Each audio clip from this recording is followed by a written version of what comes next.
propiedades para las sumatorias. Las básicas. Fijaos, vamos a tener dos sucesiones, la de A sub k y la de B sub k.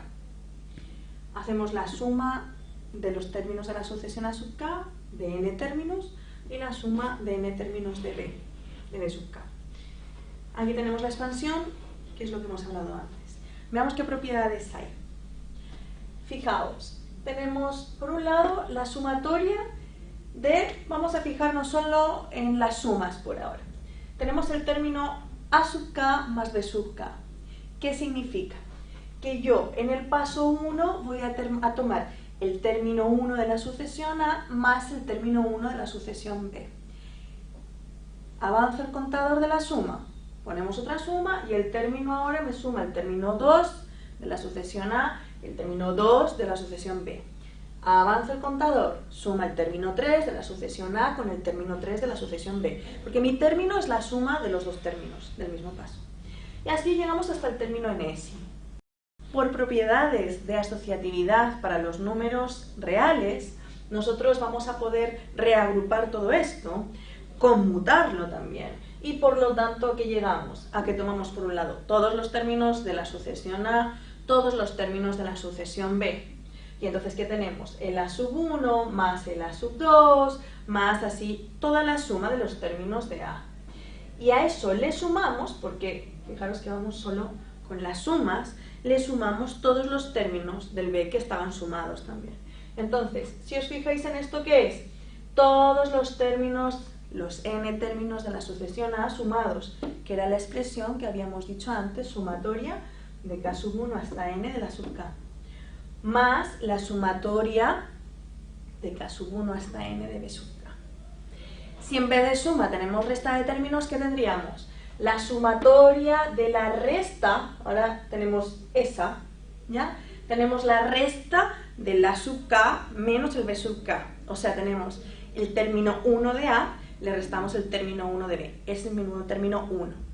A este término 1 le sumo el término 2, que es el A sub 2 menos el B sub 2. Y así sucesivamente.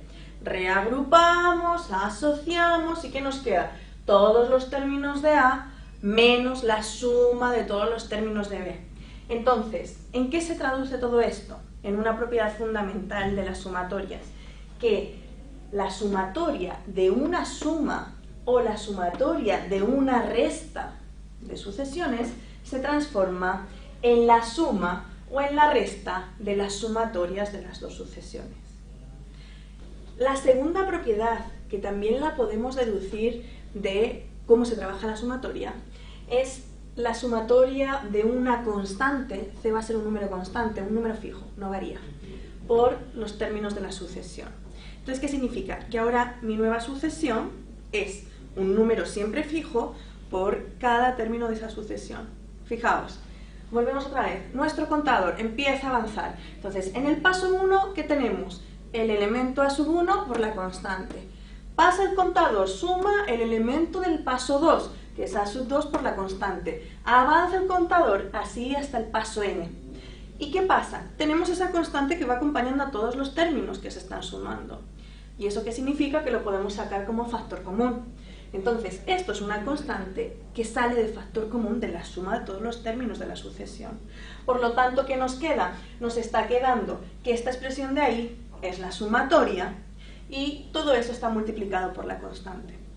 Con lo cual nos entrega la segunda propiedad fundamental, que es que la sumatoria de una sucesión por un número, por una constante, es lo mismo que sacar la constante fuera de la sumatoria y hacer esa constante por la sumatoria de la sucesión. Fijaros, ¿qué sucedería si yo tuviera ahora la sumatoria de A sub k, donde A sub k es la sucesión de términos, siempre el mismo término, la sucesión constante? O sea, imaginaos que tenéis la sucesión de 5, en el segundo paso vale 5, en el tercer paso vale 5, siempre vale 5.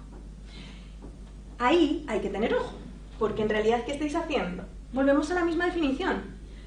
Sumatoria que cuenta n términos, pero este contador no para. Lo que hace es que ahora, como es siempre el mismo término, en el paso 1 suma 5, en el paso 2 suma 5 y así, y no para. Entonces, si en vez de 5 tenemos una constante, ¿qué es lo que estaríamos diciendo?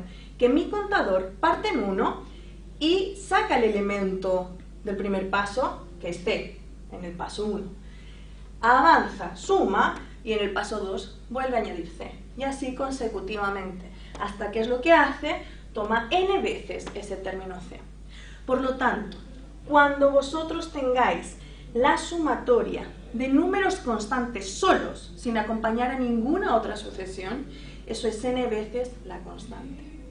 Por lo tanto, ojo con esto, porque en general os confundís cuando la constante sale y cuando la constante se multiplica por n. Si la constante está sola, pensad que el término es la constante. Y por lo tanto, hay que ir repitiéndola tantas veces como sumandos tenemos. Gracias y en otro vídeo veremos ejemplos de progresiones aritméticas y geométricas.